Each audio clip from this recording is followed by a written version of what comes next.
ঘর মার সন্তান না হারাইয়া যায়, আর যেন কোনো মার মুখ খালি না হয়।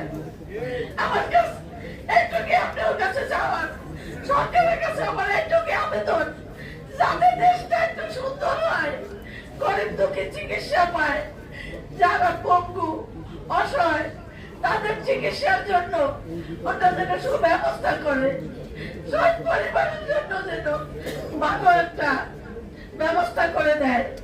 বাংলাদেশ সরকারের কাছে আমার এইটুকু দাবি, আমি আর কিছুই চাই না, আমি আর কিছুই চাই না।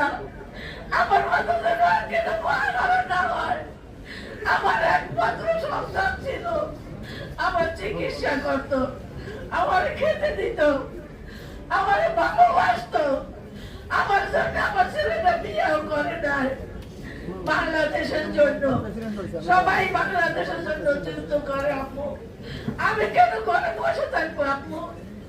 আমি তুমি তো আমার একমাত্র সন্তান আম্মু, বাংলাদেশের সন্তান সবই আপনি।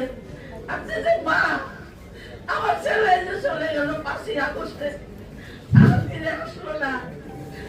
আমি ঢাকা মেডিকেলে 2-3 দিন ঘুরে ঘুরে ঢাকা মেডিকেলে যাই মাস পাই।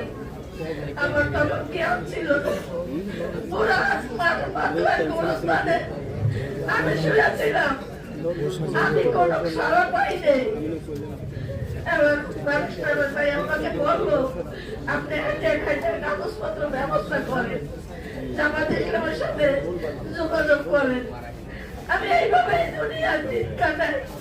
আমি একটা হার্টের রোগী, লিভারে সমস্যা, হাই প্রেশার, এইভাবে আমি দুনিয়ায় বাস করি। আমার জন্য তো কিছুই রইল না। আমাদের একমাত্র সন্তান ছিল কামাই করার জন্য, একমাত্র ছেলে ছিল। আমার ছেলেটার জন্য সবাই দোয়া করবেন, যাতে আমার আমার